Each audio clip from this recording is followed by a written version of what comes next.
it's time that we do an initial assessment of the Marantz here. We have the Baby Marantz, the model 2015. And when Marantz was developing their line in the 70s, of course, there were the real high-end ones that had the oscilloscopes on them, crazy expensive stuff. And over time, they tried to develop the line, broaden it out to more the middle class. And the Baby Marantz was like your starter one, like your Chevrolet, or where, you know, you'd get your Chevrolet. Then you'd move up to your Pontiac, then you would move up to your Buick, then you'd move up to your Cadillac. Well, the same philosophy was Marantz. You started out with the 2015 there, and pardon the camera, wants to kind of fall over. You start out with the 2015 and then you upgrade. Well, the funny thing is these 2015s became legendary because the sound was so good. A lot of people never found the necessity to step up to the bigger units, and per size, this little Baby Marantz, per size, this probably gives the best performance of any Marantz in the line for the dollars that were paid. So we want to do an initial assessment here on the shop today of the nice, beautiful Baby. Now, a lot of people mistakenly assume, if you're familiar with the Marantz line, and this faceplate is in beautiful condition, there's really no scrapes, no marks, and that's a really good thing to see when it comes to restoring Marantzes, because you pay a lot of money in the market today in eBay and places like that to get a replacement. Now, some things I want to point out on this on the front, and this is a very important thing. Some people don't understand this. A lot of the Marantz lines, especially the top end ones, have hex nuts on there, very nicely finished brushed nickel hex nuts that go on here. And but this lower end unit, people assume they need hex nuts on this, but the lower end unit, and it's one of the legendary trademarks of Marantz, is those hex nuts. But this low end unit does not use a hex nut, because I've seen people go into the marketplace on places like eBay and other Audio Karma and other sites that I'm on, and they try to find the replacement. They think that these use the hex nuts here, and they don't. They're really nice hex nuts. They just use the screws, and they end up being frustrated and complaining there just aren't any out in the marketplace. Well, they're not supposed to be on the low end Marantzes. So, okay, we're going to get the Variac out here. We're going to bring it up to power, see if we get anything within it at all. I suspect we might have a couple problems. I really feel like, based on the sound this Gyro-Touch tuner is making, I don't know if you're able to detect that scraping. We have some mechanical issues in there that over time will wear out parts. We have to be very careful. One of the mantras that I always have is the mechanical electrical interface is what usually fails on most vintage electronic items. When you have a flywheel that's connected with the string to the tuner, over time it fails. I suspect this unit was dropped. Things get out of kilter, so they have to be replaced. We want that Gyro-Touch tuning wheel to operate very smoothly. We don't want to hear any harsh sounds of movement on that. And I'll bring you a little closer so you can hear that.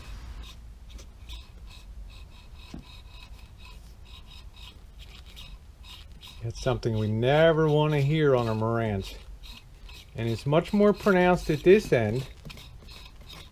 Well, actually, I guess it's equal on both ends here. So obviously we've got something out of kilter to be making that noise, because that's not the way they're designed. I've gone ahead and popped the cover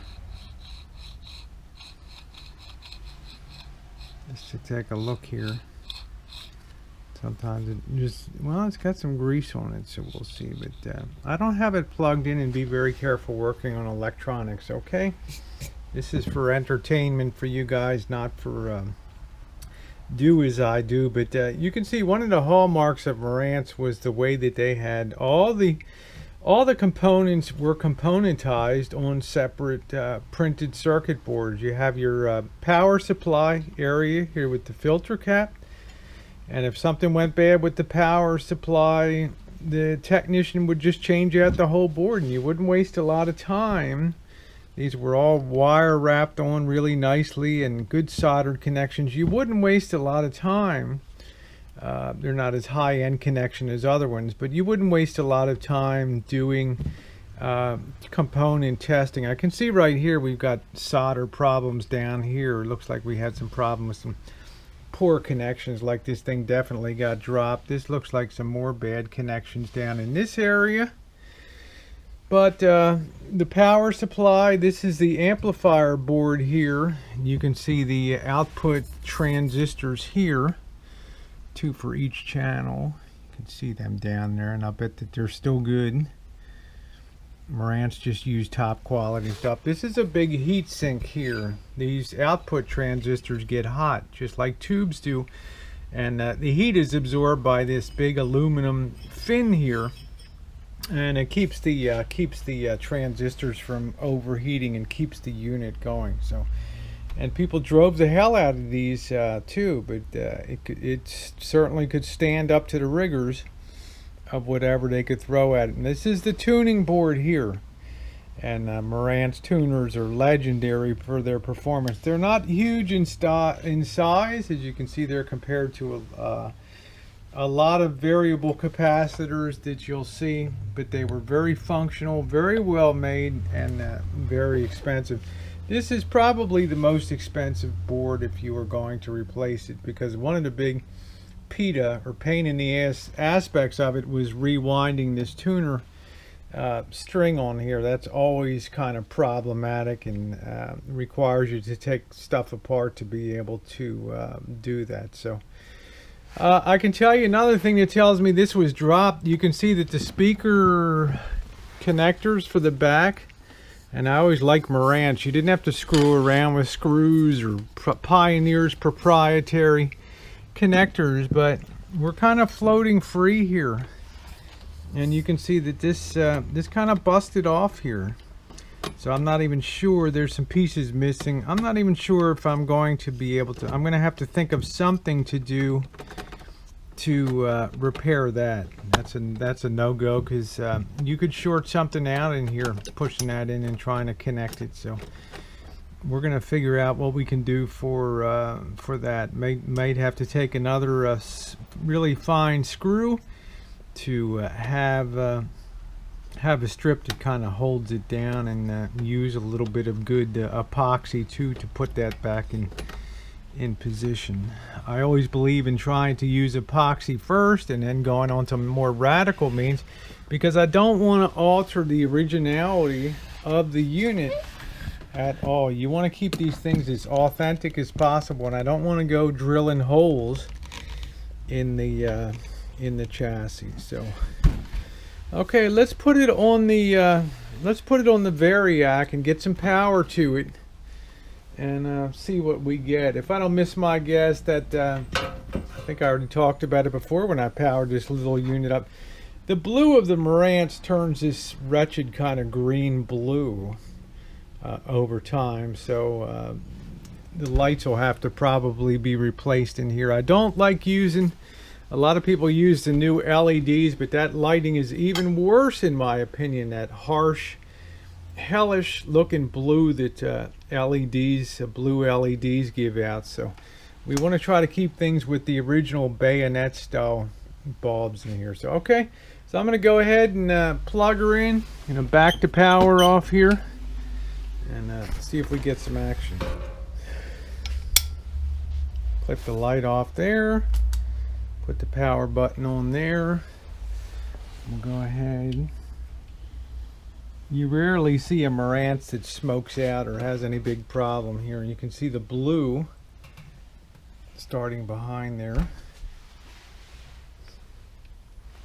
Let's switch hands with the camera here. We'll fire it up to about 60, 70 volts. And you can see that it's lighting up just fine. And I'm really lucky too that the tuning indicator, that's the one that's moving up and down.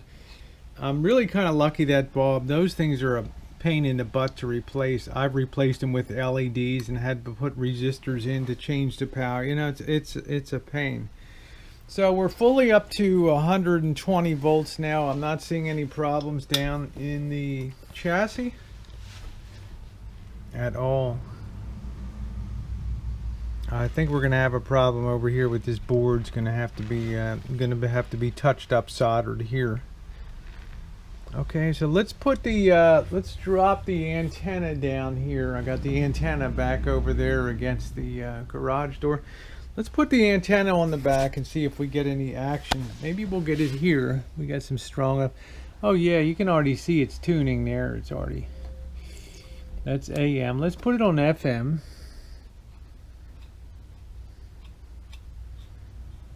Yeah, and I just don't think that the, I'm not sure if the stereo bulb is working. Let's go down to what I know is a really strong station. Yeah, I'm not getting anything on that. Okay. Alright, everything needs a good lubrication. I'll tell you, it needs a good, inside the case needs a good blow job to get that dust out. We need a good lube job up here. So put the antenna on and see if we can get that stereo light to come to life. All right, let's see what we get. I've got the antenna hooked up. You see it here. It's coming in behind. And remember, use the parts trays, the magnetic ones. I keep all my components in there for the each project that I'm working on. So let's see. Oh, there it is. There's the stereo light on. That's really good news. So we're mainly going to have to address mechanical issues, I'm hoping.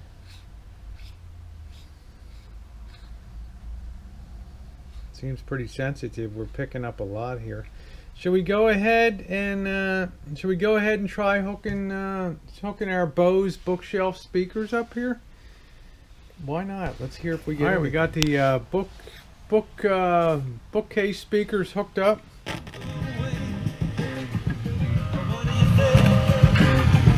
We got a lot of cleaning to do.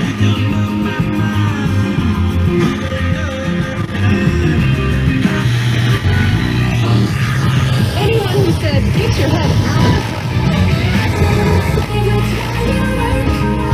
Man, that sounds awesome. Damn.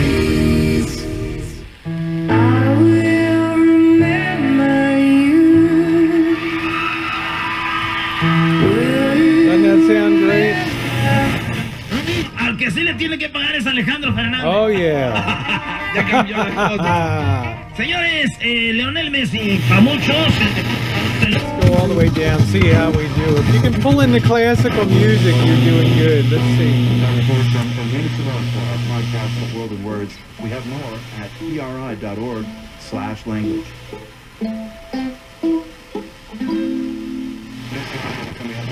It's amazing I'm able to get stereo and I'm getting crackly reception. So. Although adversity I got some breaks stuff that some definitely people, needs to be cleaned. Others. And when people heal from adversity, I like to hear the old dead cliche air. of what doesn't kill you makes you stronger usually rings true.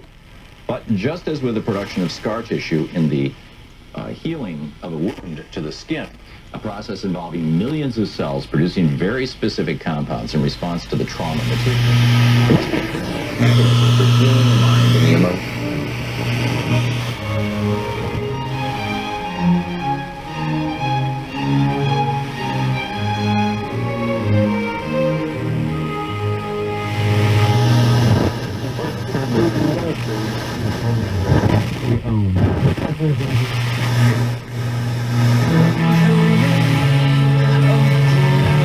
Now, I guess I shouldn't have this, you know, I'm lazy. I just have that thing. I have this thing on the electric cord. I shouldn't really have it on that. So, how lazy I am. But on the floor, yeah, the one you don't need. that's just dead clean. Black like a sky with no stars. Just find me, fall into my arms and make my world.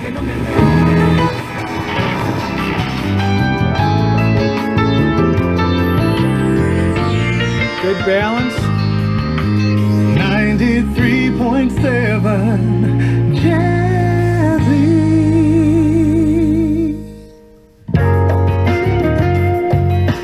man, what a beautiful unit. What a beautiful little unit. I'm so psyched. I think I've only got to do some general cosmetic stuff. Yes. I don't see any sign of bad capacitors. As usual, Marantz quality rule. No bulging, no nothing.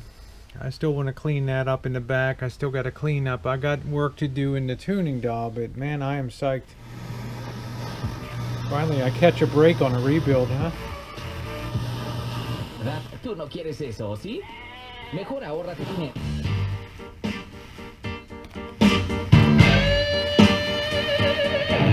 Man, that is just dead clean.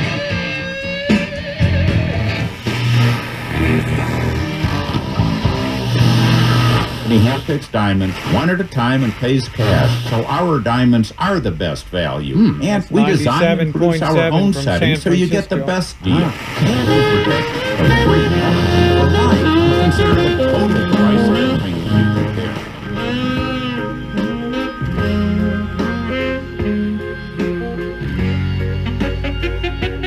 How nice, huh? Look at what's happened to me. Ay, bebé de luz. ¿Dónde estás, Chema?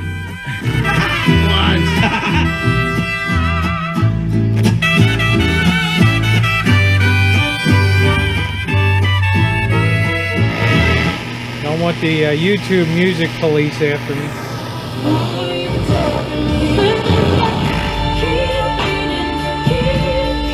The stereo separation is beautiful.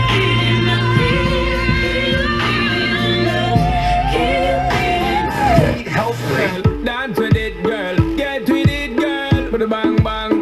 This channel has a little scratchiness in it, the left channel. Got a lot of cleaning to do.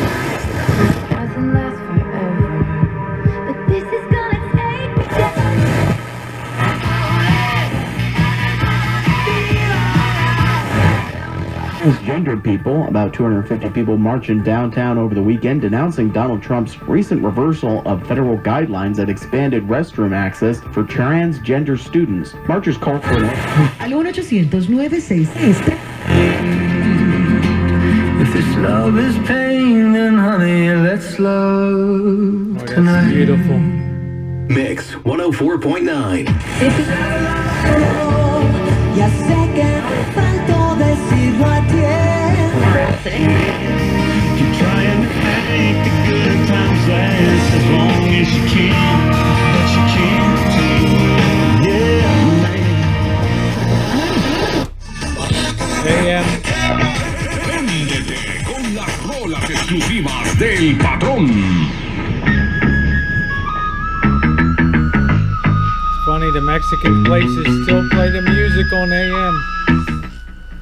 Haven't really invaded the FM dial too much. Rain showers. Today, steady rain during the afternoon hours, a high of 59. Tell me that rain again. The show. I'm your host, Chad Burton, Certified Financial Planner. Chapter 4, verses 1 through 26. Have you ever said to someone, let me introduce you? And not overdo it. This country, that the rich have never had it better. They've never had... Yeah. Down under. And 7.3. Australia. Sentencing in the first federal hate crime conviction for the killing of a transgender KGO woman. San Francisco just booming in. I'll tell you, this tuning capacitor is amazing. This variable capacitor is amazing. Well, because it helps get the doctor's kids' braces. Precisely.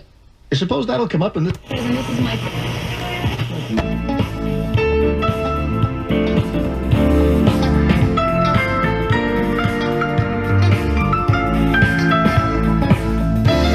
I'm going to go ahead and cut the power now all the way around, and I'm going to sit this down on its backside here on its back, and I'm going to try to epoxy these connectors. It's the easiest kind of fix And then the next time we get together for part 2 of this was assessment today. For part 2, we'll start the restoration work, and it should not be very complicated.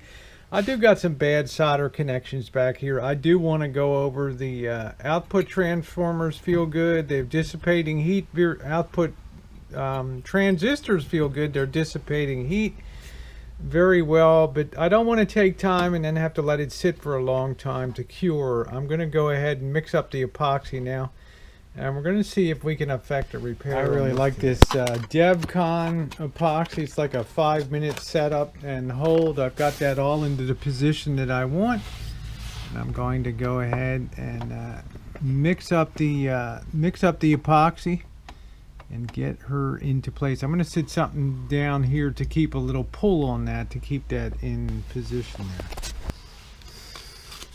I'm just going to use a screw. I have an old tube box here. I'm just going to use this screw. It'll be able to load up some epoxy on there.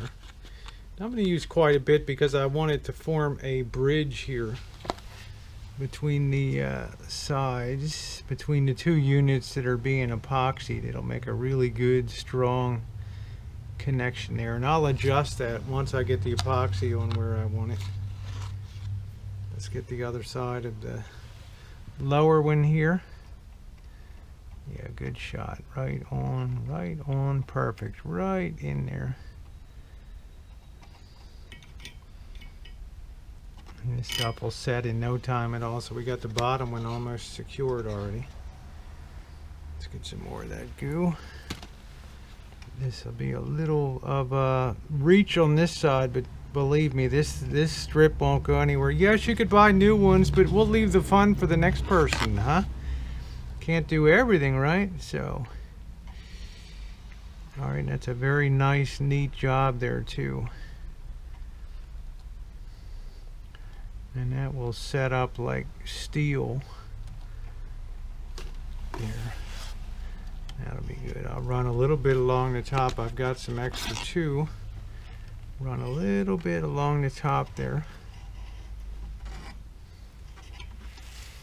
Okay, so I think that will weld itself into position really, really well. I think that's a really neat job down there, nice and clean.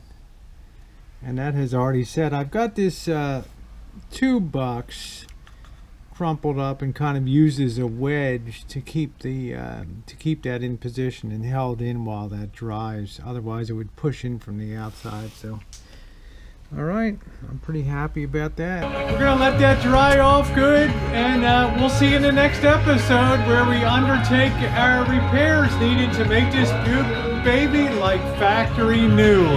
Send you out with a little bit of U2.